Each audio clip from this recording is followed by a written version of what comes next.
नमस्कार बच्चों, स्वागत है आपका चाणक्य इंस्टीट्यूट ऑफ एजुकेशन के ऑनलाइन प्लेटफॉर्म पे। मेरा नाम है अभय गुप्ता और आज मैं आपके साथ फिर एक टॉपिक लेकर आया हूं और वो जो चैप्टर में लेकर आ रहा हूं उसका नाम है विजयनगर एम्पायर। आज अपन इस चैप्टर के क्वेश्चंस डिस्कस करेंगे। ये क्वेश्चंस मैंने इस तरह से डिजाइन किए हैं कि जिनका इस्तेमाल आप सीयूटी के एग्जाम में प्लस आने वाले बोर्ड के एग्जाम में बहुत व्यवस्थित तरीके से कर सकते हो। बोर्ड में आपको पता है 21 क्वेश्चंस आते हैं और इनको व्यवस्थित रूप से तैयार किया गया है। आज अपन विजयनगर के ऊपर डिस्कस करने वाले हैं और विजयनगर एम्पायर के ऊपर जितनी भी चीजें हैं आज जानने वाले हैं। सो ध्यान से पेशेंस के साथ एक एक बात सुनिए, आपको बहुत अच्छे से चीजें समझ में आएंगी। सबसे पहले मुझे बता दीजिए ऑडियो वीडियो क्लियर है? अगर ऑडियो वीडियो क्लियर है तो अपन अपने पहले क्वेश्चन पे चलते हैं। जी हाँ, बहुत बढ़िया, आपने बता दिया है, वेरी गुड। और एक और बात आपसे कहना चाहता हूं कि इन क्लासेस का लाभ अपने दोस्तों को भी दीजिए, जो इन क्लासेस से जुड़े उनके साथ भी इसको शेयर कर सकते हैं। चलिए आज अपन पहले क्वेश्चन पे चलते हैं और पहला क्वेश्चन आपके सामने क्या है?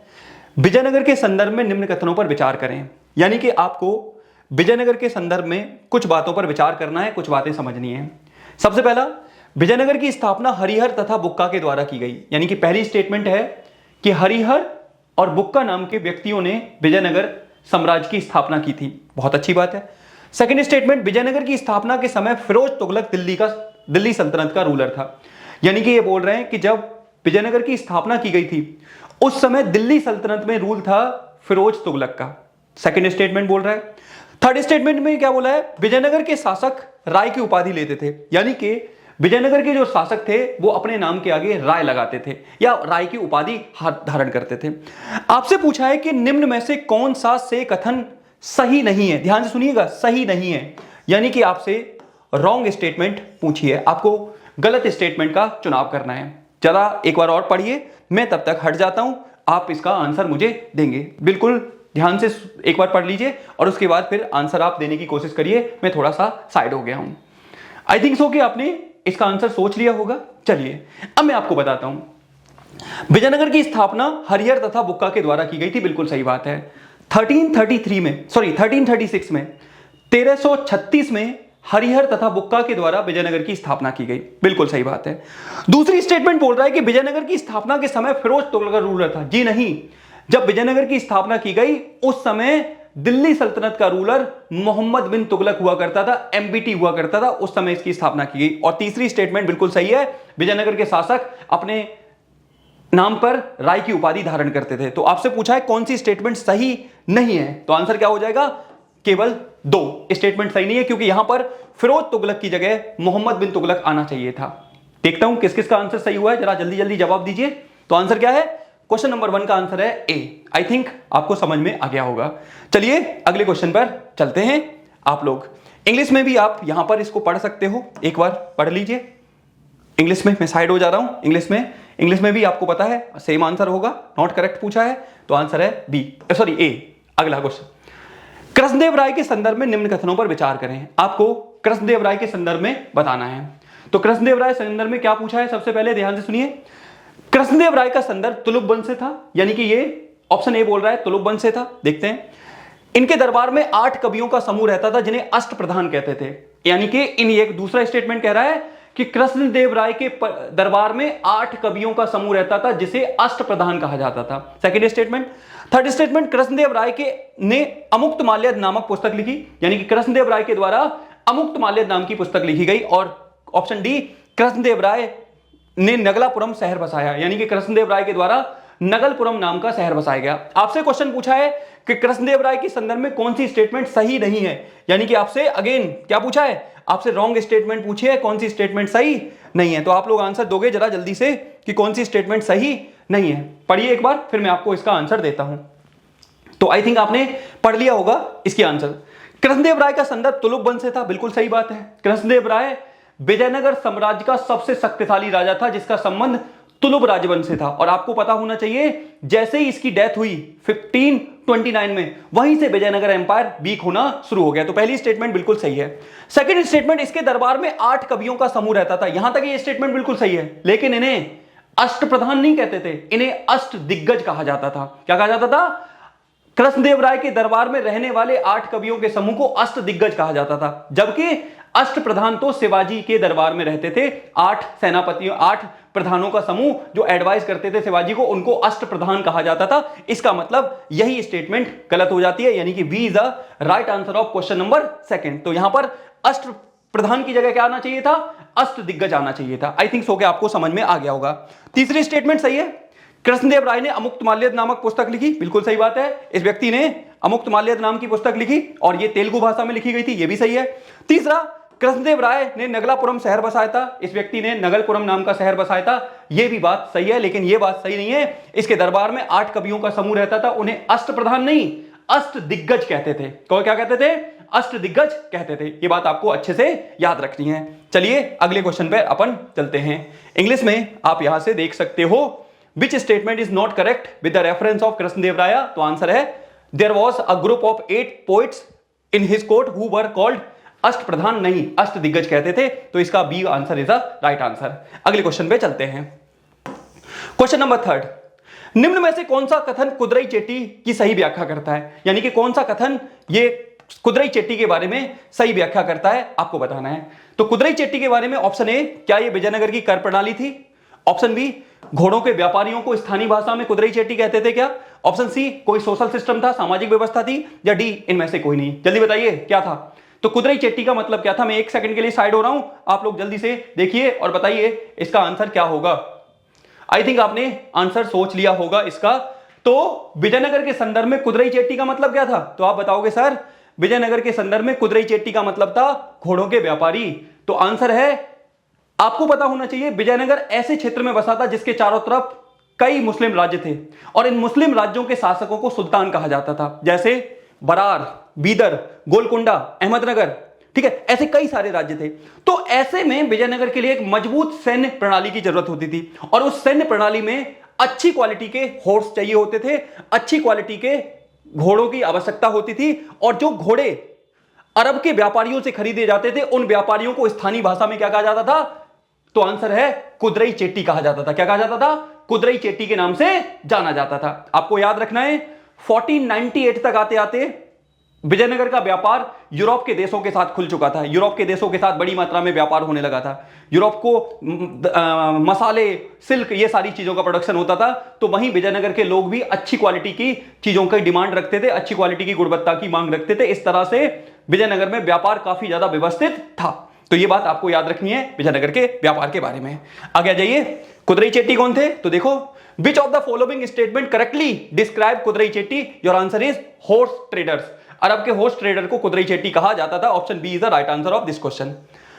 निम्न में से कौन सा राजवंश विजयनगर से संबंधित नहीं है? आपको बताना है कौन सा राजवंश विजयनगर से संबंधित नहीं है। ऑप्शन आपके सामने है, क्या खारवेल है वो? ऑप्शन बी, तुलुप, सुलुप या अराबिदू? बहुत आसान सा आंसर है, बिल्कुल हलवा सा आंसर है जो आपको समझ में आ जाएगा। बिल्कुल बताइए जरा क्या होगा इसका आंसर? बिल्कुल बिल्कुल, बहुत बढ़िया आंसर दीजिए। मैं साथ के साथ आपके आंसर्स देख रहा हूं, आप पार्टिसिपेट करते हो, अच्छा लगता है कि आपके साथ, टीचर के साथ कई बच्चे जुड़े हैं, 10 से 12 बच्चे जुड़े रहते हैं, बहुत अच्छा लगता है, क्लास पढ़ाने में भी मजा आता है। Very good. तो क्या होगा, निम्न में से कौन सा राजवंश विजयनगर से संबंधित नहीं है? तो देखो, तुलुब है, सुलुब है, अराबिदू है और एक और है संगम। अभी मैं इनका सीक्वेंस भी बताऊंगा। सबसे पहला संगम राजवंश, संगम के बाद तुलुब राजवंश, फिर सुलुब राजवंश, फिर तुलुब राजवंश और सबसे बाद में अराबिदू राजवंश। तो इस तरह से 4 राजवंशों ने रूल किया। सबसे पहले बताओ जरा, संगम, सुलुब, तुलुब, अराबिदू। खारवेल का यहां कोई लेना देना नहीं है, तो इसका आंसर क्या होगा? खारवेल। तो खारवेल कहां का था भाई, बताइए जरा। खारवेल जरा बताइए कहां का शासक था? ये आपसे मैं पूछ रहा हूं, खारवेल आप बताइए किस राज्य का शासक था? आप इसका आंसर मुझे कमेंट बॉक्स में कमेंट करेंगे। खारवेल बताइए कहां का शासक था, लेकिन कहां का था ये आपको बताना है। तो 4 राजवंश थे, कौन कौन से? संगम, सुलुब, तुलुब, अराबिदू। और कृष्णदेव राय कौन से वंश का था? तो आंसर है, कृष्णदेव राय था तुलुब वंश का। जबकि स्थापना किस वंश के शासकों ने की थी? तो आंसर है, संगम वंश के 2 भाइयों ने, हरिहर और बुक्का के द्वारा इनकी स्थापना की गई थी। तो ये बात आपको याद रखिए। किसके बारे में बात कर रहा हूं मैं? तो मैं बात कर रहा हूं संगम वंश में किसने शासक, विजयनगर में किसने शासन नहीं किया था। बिल्कुल, मैं आप लोगों के कमेंट देख रहा हूं। अगले क्वेश्चन पे आइए। अगला क्वेश्चन क्या है, देखिए, भाई इंग्लिश में which of the following dynasty is not related to Vijayanagara, तो खारवेला इज नॉट रिलेटेड, बाकी तुलुव, सुलुभ, अराबिदु एंड संगम, ये 4 डायनेस्टियों ने इस पे रूल किया था। क्वेश्चन नंबर 5 पे आइए, निम्न में से किस वर्ष राक्षसी तागड़ी युद्ध हुआ? आपको बताना है किस वर्ष राक्षसी तागड़ी युद्ध हुआ था, किस वर्ष राक्षसी तागड़ी युद्ध देखने को मिला था, आपको इसका आंसर देना है, बताइए। ऑप्शन ए है 1565, ऑप्शन बी है 1465, ऑप्शन सी है 1585, ऑप्शन डी है 1336। जरा बताइए क्या होगा इसका आंसर। क्वेश्चन नंबर 5 का करेक्ट आंसर जल्दी जल्दी दीजिए, जल्दी जल्दी आंसर दोगे तो क्लास जल्दी खत्म होगी, और आप चाहते हो ना क्लास जल्दी खत्म हो। और एक और बात पूछना था कि अभी मैं लगभग आधे घंटे की क्लास लेता हूं, आप कहो तो इस क्लास की थोड़ी थोड़ी अवधि बढ़ा सकते हैं, 1 घंटे की क्लास की जा सकती है अगर आप लोग सपोर्ट करो। अगर आपको लगता है कि 1 घंटे की क्लास में रोज लूं तो कमेंट बॉक्स में, वो चलने वाले कमेंट में नहीं, साइड में जो कमेंट बॉक्स होता है उसमें कमेंट करिए, क्या लिखे कि यस सर 1 आवर, तो बताइएगा जरा। तो इसका आंसर क्या होगा, आपने सोच लिया होगा। 1565 में राक्षसी तागड़ी युद्ध हुआ था। इस राक्षसी तागड़ी युद्ध में एक तरफ विजयनगर की सेना, और उस समय विजयनगर पर अराबिदु राजवंश का शासन हुआ करता था, और दूसरी तरफ दक्कन के सभी सुल्तान, जिसमें बरार है, गोलकुंडा, अहमदनगर, ये सारे एक साथ आ गए थे।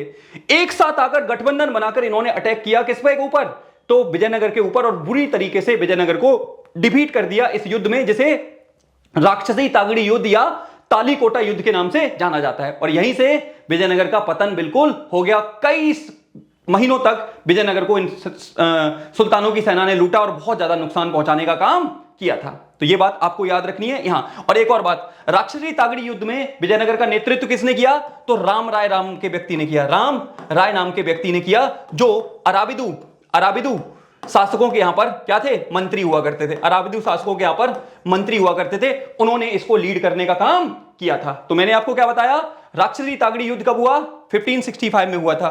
फिर 1336 में क्या हुआ था, विजयनगर की स्थापना। विजयनगर की स्थापना किसके द्वारा, तो 2 भाइयों के द्वारा, हरिहर और दूसरा भाई था बुक्का, हरिहर बुक्का के द्वारा इसकी स्थापना की गई थी, जो कौन से वंश से थे, संगम वंश से हुआ करते थे। आई थिंक आपको इतनी बात मेरी समझ में आ गई होगी। अगर समझ में आ गई है तो बता दीजिए कि यह आ गई है। चलिए आगे चलते हैं अगले क्वेश्चन पर।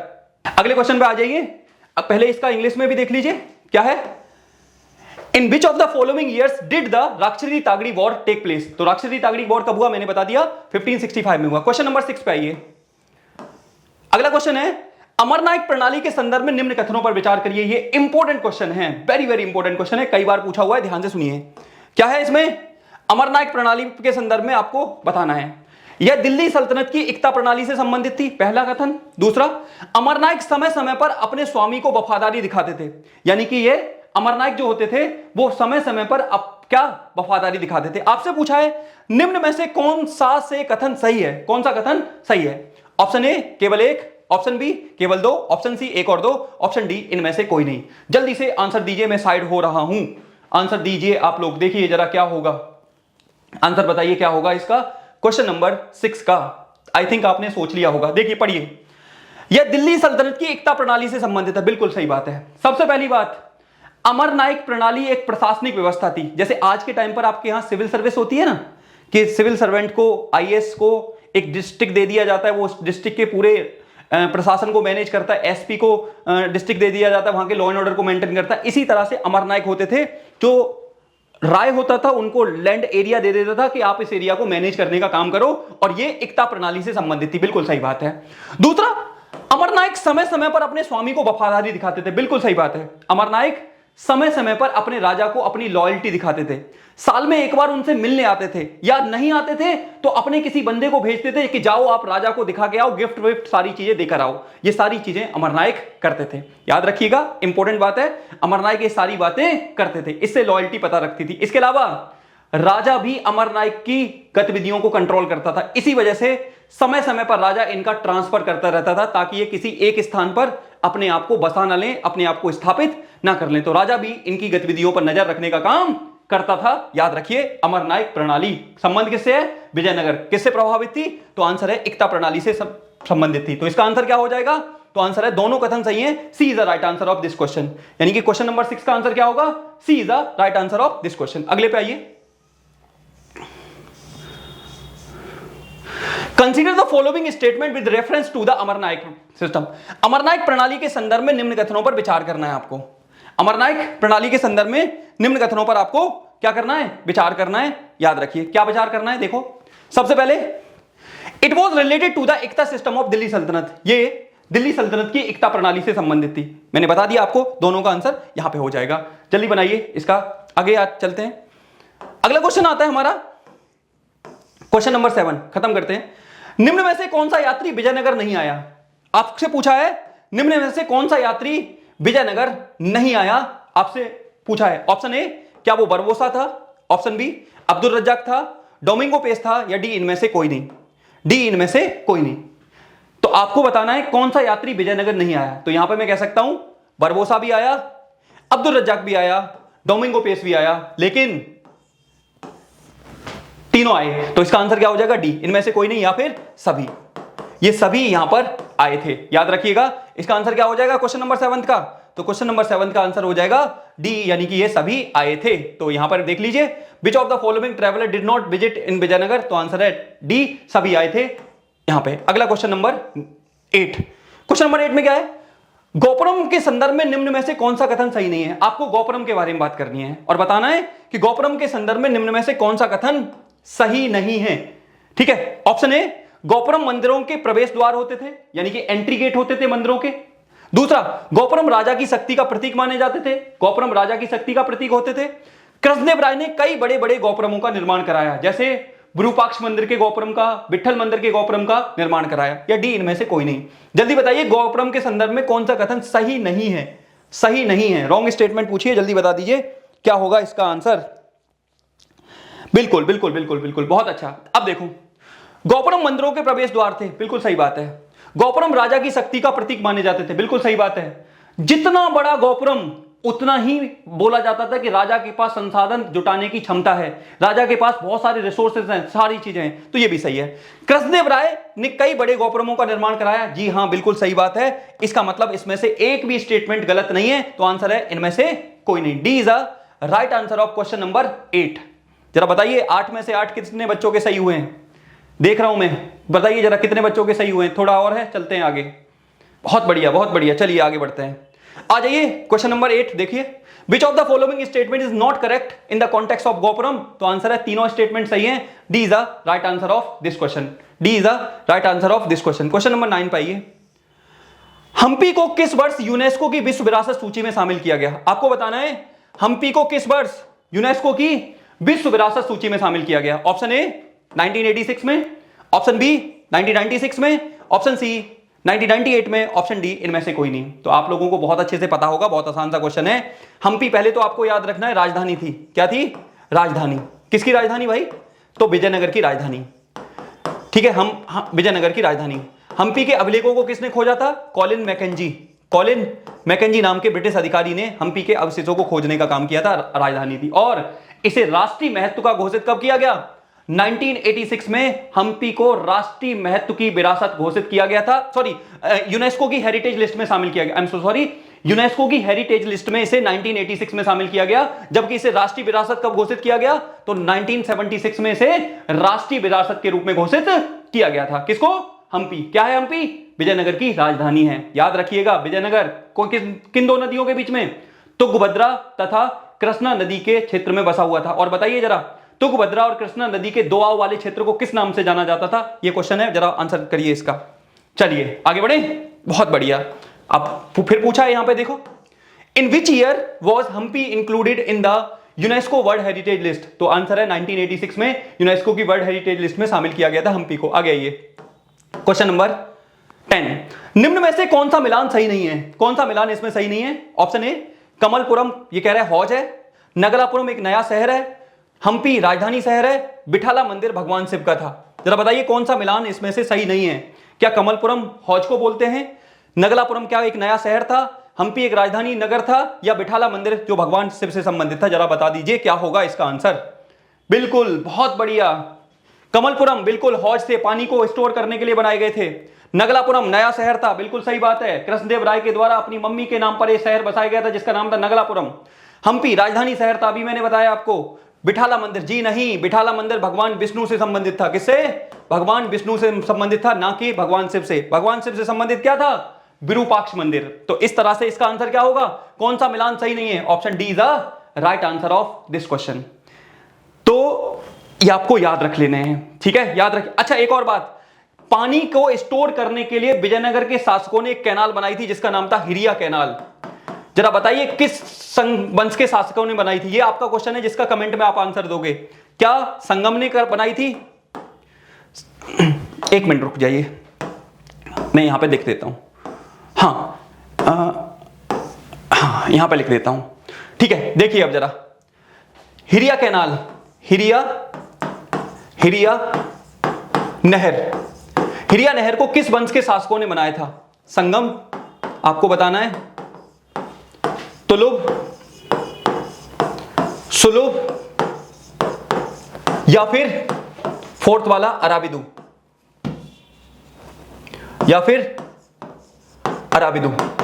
आपको इसका आंसर कमेंट बॉक्स में कमेंट करना। मैं साइड हो रहा हूं, आप लोग देख लीजिए कि हिरिया कैनाल का निर्माण किसके द्वारा कराया गया था? Option A Sangama, option B Saluva, option B Tuluva, option C Saluva और ऑप्शन डी अराबिदु। जरा इसका आंसर कमेंट में कमेंट करिएगा। तो ये थे टोटल कितने क्वेश्चन आपको याद रखना है? टोटल थे 10 क्वेश्चन। एक क्वेश्चन मैंने अपनी तरफ से दे दिया, तो टोटल हो गए 11 क्वेश्चन।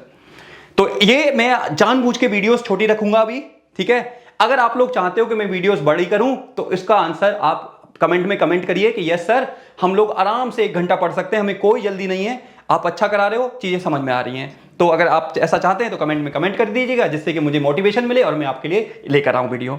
तो इसी बात के साथ मैं अपनी बात खत्म करूं। हाँ, चीजें रिवाइज करिए। मेरे एक मूल मंत्र आपको दे रहा हूं, जितना मटेरियल कम रखोगे उतना रखिए, और मोस्ट मटेरियल का मैक्सिमम टाइम रिवीजन करिए। जब मैक्सिमम टाइम रिवीजन करोगे ना, चीजें बहुत आसान होती जाएंगी। और हाँ, अपने लक्ष्य के प्रति अडिग रहना है। जो डिसाइड किया है चाहिए तो चाहिए, उससे कोई कॉम्प्रोमाइज नहीं, कोई इफ नहीं, कोई बट नहीं। सिर्फ जो डिसाइड किया है उसको लास्ट तक पाने की कोशिश करनी है, बिल्कुल अच्छी तरीके से। तो ये थी आज की मेरी क्लास। अगर आपको क्लास पसंद आई होगी तो जरूर जाते जाते लाइक करके जरूर जाइएगा। अगर नए हैं चैनल को सब्सक्राइब करके जाइए और अपने दोस्तों के साथ शेयर करिए। तो इसी बात के साथ मिलूंगा मैं आपसे नई क्लास में। तब तक आप अपना ख्याल रखिए, अच्छे से पढ़िए, इस तरह से मुस्कुराते रहिए और बढ़िया तरीके से करिए। तो मिलूंगा अगली क्लास में, तब तक के लिए आप सभी का धन्यवाद। जय हिंद, जय भारत।